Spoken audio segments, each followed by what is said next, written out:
안녕하십니까. 현월 스님입니다. 오늘 11차는 코산비 비구들의 분쟁에 대해서 말씀드리겠습니다. 성가들의 합을 강조하시는 그런 내용이 되겠습니다. 부처님께서는 코산비의 코시타 동산에 계실 때의 일입니다.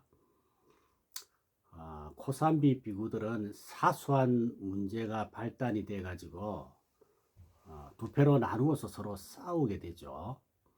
코산비라는 것은 사르나르, 녹야원이죠. 녹야원. 또 그 옆에 베나레스, 바라나시라 그러죠. 힌두교 그 성지. 어, 그 도시가 가까이 있는데 그 도시의 서쪽으로 조금 가면은 코산비라는 도시가 있습니다. 거기서 이제 싸웠는데 사건의 발단은 의외로 사소한 것이었죠. 코산비 마을에서 각각 계율을 지도하는 율사스님 그리고 법을 강설하는 강사스님이 계셨어요. 하루는 강사스님이 화장실 사용하고 물로 변기를 깨끗이 씻고 나와야 되는데 뒤처리가 좀 부족했던 것 같아요.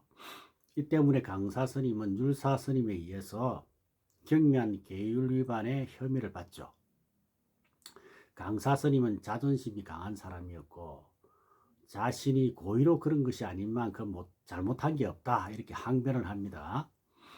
그러나 율사 스님은 강사 스님의 계율 위반을 공식적으로 발표하고 그가 성가 앞에 정식으로 사과하기 전에는 한 달에 2번씩 열리는 포살회에 참석을 못하도록 금지시켜버렸죠. 포살이라는 것은 보름에 한 번씩 불교 참회법이죠. 일종의 모여서 선을 정장시키고 악을 없애는 그런 불교 참회법이죠. 이 일을 계기로 율사 스님과 강사 스님을 따르는 제자들이 두 패로 나눕니다. 그래서 집단적인 다툼이 일어나죠. 감정의 골이 더욱 깊어지니 포사를 비롯한 교단 행사를 서로 나누어서 개최하고 한자리에 모이기만 하면 서로 거친 욕을 하는 것은 물론이고 서로 주먹다짐까지 벌어지곤 했습니다. 부처님께서는 이 소식을 들으시고 깊이 우려하시면서 율사스님과 강사스님을 각각 찾아가서 말씀을 하셨습니다. 우리는 너무 자기 자신의 관점에만 집착해서는 안 된다.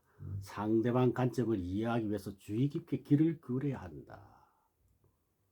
성가의 본질은 합에 있다. 모든 수단을 강구하여 교단이 분열되는 것은 방지하도록 하여라. 그리고 코산비 모든 비구들을 불러 모아서 코살라국의 장생왕자 이야기를 해 주십니다. 조금 길지만 장생왕자 이야기를 지금부터 하겠습니다. 옛날 인도 바라나시에 브라마다타라는 왕이 있었습니다. 그 브라흐마다타 왕은 코살라국을 공격했죠. 코살라국의 디기티 왕은 백성을 아끼는 자비로운 왕이었습니다. 왕은 백성들의 희생을 막고 전쟁을 피하기 위해서 싸우지 않고 왕비를 데리고 바라나시 인근으로 도망하여 바라나시 근처의 질그릇 굽는 사람의 집에 숨어버렸어요. 거기에서 왕비는 장생왕자를 낳았는데 만약 브라마다타 왕에게 발각이 된다면 세 사람은 다 살해가 된다. 그래서 왕자를 다른 곳으로 옮겨다 놓았죠. 왕자에게는 별도 스승을 붙여서 교육을 받게 하고 훌륭하게 자라게 했습니다. 그러나 누군가 밀고 한 자가 있어서 코살라국의 국왕과 왕비는 브라마다타 왕에게 붙잡혀버리죠. 브라마다타 왕은 이들을 거리에 끌고 다니면서 희롱을 하다가 처형을 시킵니다. 부모가 잡혔다는 이야기를 듣고 거리에 있던 장생왕자는 부모가 결박에 있는 모습을 보고 자신도 모르게 칼을 빼들고 부모가 결박하고 있는 관리를 죽이려고 했죠. 그때 군중 속에 자기 아들을 본 아버지는 누군가의 말하는 것 같지도 않게 다음과 같이 외쳤습니다. 원한은 원한에 의해서 풀어지지 않는다. 원한을 버림으로써 원한은 풀어지는 것이다. 이 말을 들은 관리들은 죄수가 발광하여 헛소리 지른다고 생각했지만 장생왕자는 그 말뜻을 금방 이해할 수 있습니다. 코살라 국왕과 왕비는 네 토막으로 잘려지고 시체는 산산조각으로 흩어져 버렸죠. 장생왕자는 파수병을 매수하여, 파수병은 주변을 경계하는 병사죠. 매수하여 술을 먹여 취하게 한 다음 부모의 유해를 거두어서 화장을 하였습니다. 사람이 없는 곳에서 대성통곡을 하고 난 장생왕자는 바라나시 성안으로 들어가서 복수할 목적으로 금은고와 노래솜씨로 브라흐마다타 왕에게 접근을 하였습니다. 뛰어난 솜씨로 정성껏 시중을 들었기 때문에 이 브라흐마다타 왕은 장생을 신뢰하게 되었다. 어느 날 브라흐마다타 왕이 장생에게 마차를 몰게 하고 사냥을 나갔습니다. 사냥에 신이 난 왕은 함께 간 병사들과 따로 떨어져서 두 사람이 탄 마차만이 멀리 달아났다. 왕은 사냥을 즐기고 난 후 사냥에 몹시 피곤해하며 장생의 무릎에 베개 삼아 깊은 잠에 빠지고 말았다. 장생은 이때야말로 복수할 때다 생각하고 칼을 뽑았다. 그런데 그때 원한에 의해 풀리지 않는다고 했던 아버지 말씀이 생각이 나서 칼을 다시 칼집에 꽂았다. 그러나 부모의 죽음을 생각하니 원통에 견딜 수가 없었으므로 다시 칼을 뽑아들었습니다. 이렇게 세 차례나 칼을 뽑았다가 다시 넣고 한 사이에 왕이 일어났죠. 왕은 과의에 눌린 듯 벌떡 일어나더니 장생이 죽은 코살라 국왕의 아들임을 알고 목숨을 살려달라고 애걸을 합니다. 장생 왕자는 죽은 아버지의 마지막 유언을 말하고 서로 원한을 품고 죽이면 또 뒤에 남은 사람의 상대를 죽이고 하여 원한은 그칠 새가 없을 것입니다. 라고 말했습니다. 이와 같이 장생은 자초지종을 이야기한 끝에 서로 원한을 버리고 화해하여 성으로 들어갔죠. 브라흐마다타 왕은 장생 왕자의 인품을 사랑하여 자기 딸을 주어서 사위로 삼고 그에게 코살라국을 되돌려 주었습니다. 부처님은 장생 왕자 이야기를 하시고 다음과 같이 충고하셨습니다. 수행자들이여 옛날 세속의 왕들도 싸우는 것이 어리석은 줄 알고 서로 참고 견뎠다. 그런데 집을 나와 돌을 닦는 그대들은 견고한 믿음을 가지고 탐욕과 미움과 어리석음을 버려야 하거늘 이렇게 화순하지 않고 참을 줄 모르고 서로 싸우고 참여하여 고치지 못하니 참으로 안타깝구나. 수행자들이여 그대들은 한 스승의 제자인데 싸우는 것은 옳지 않다. 그러니 부디 싸우지 말라. 싸우지 말고 시비하지 말고 서로 사랑하고 가볍게 여겨서 일체 중생을 괴롭히지 않는 것이 내가 바라는 바이다. 그러나 코산비 스님들은 부처님 말씀을 듣지 않죠. 듣지 않고 또 이와 같은 말을 합니다. 이 일은 저희들 일입니다. 부처님께서는 걱정하실 필요가 없으니 참견하지 마십시오. 부처님은 이 고집불통 스님들은 더 이상 설득하기가 어렵다 생각하고 코산비를 떠나서 밭지국으로 가셨습니다. 밭지국의 어느 숲속에서 3명의 스님들이 모여 수행을 하고 있었습니다. 그들은 규칙을 정해서 어떤 사람이 글식을 나가면 남은 사람은 청소를 했고 음식이 넉넉하면 넉넉한 대로 모자라면 모자라는 대로 나누어 먹었습니다. 서로 다투거나 시기하지 않았습니다. 부처님은 서로 화합을 하며 수행하는 이들을 다음과 같이 칭찬을 하시면서 남은 우기 기간 동안 함께 안글을 보내셨습니다. 앞으로 서로 화합할 것을 당부하시며 화합법문을 해주셨습니다. 비구들이여, 승가의 본질은 화합에 있다. 나는 다음의 원칙에 따르면 화합이 이루어질 수 있다고 믿는다. 첫째, 숲이나 집과 같은 공동의 공간을 서로 함께 이용한다. 둘째, 공양을 해서 얻은 생활 필수품을 나누어서 서로 함께 사용한다. 셋째, 계율을 함께 준수한다. 넷째, 화목을 이룰 수 있는 말만 하고 단체를 분열시킬 수 있는 말은 금한다.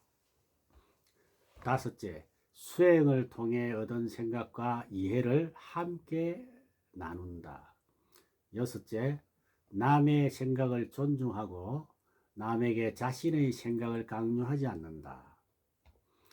이러한 원칙에 따른다면 성가는 행복과 화합을 누릴 수 있을 것이다.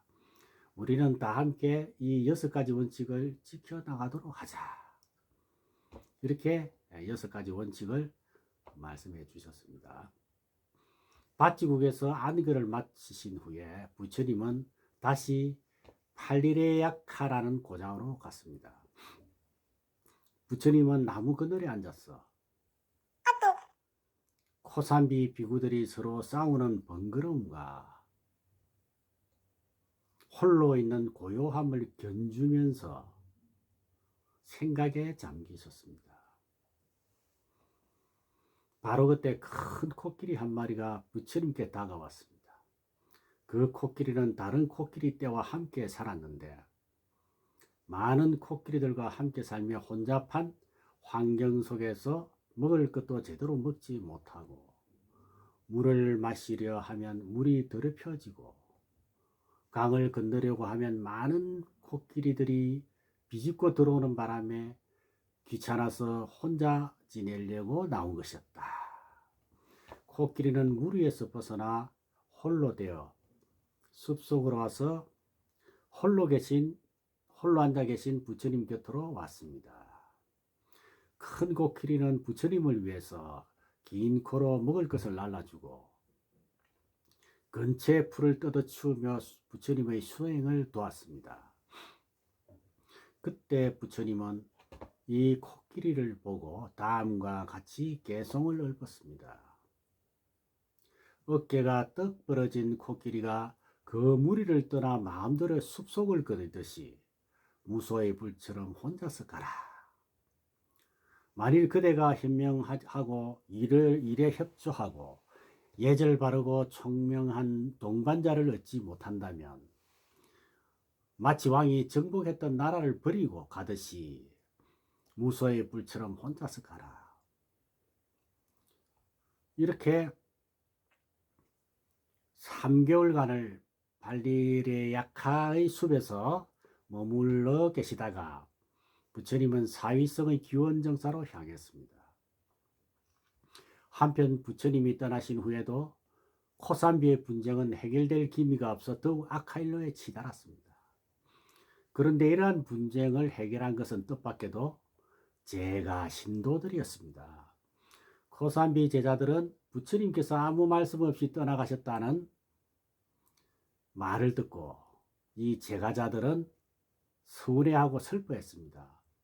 그리고 그 이유는 코산비 스님들이 시비를 그치지 않기 때문에 가신 것이라 원망을 했고 만일 다툼을 그치지 않는다면 앞으로 코산비에 있는 스님들에게 공양도 올리지 말고 예배하지도 말고 아는 체도 하지 않을 것이라고 경고했죠. 그러나 부처님 말씀도 듣지 않는 스님들이 제가자들의 말을 들을 리가 없었습니다. 그러자 코산비 제가자들은 이를 행동으로 옮겼습니다.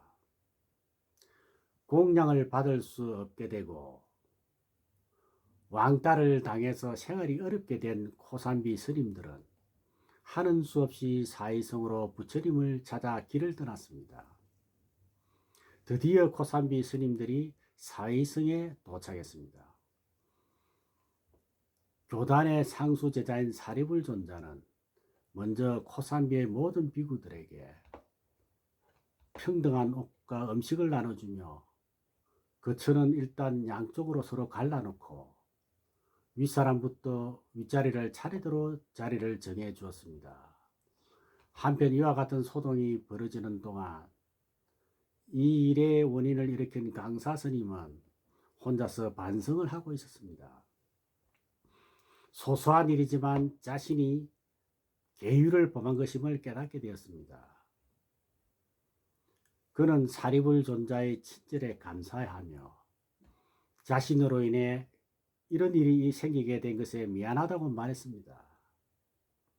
그리고 지금까지 자기를 지지해준 동료들에게 가서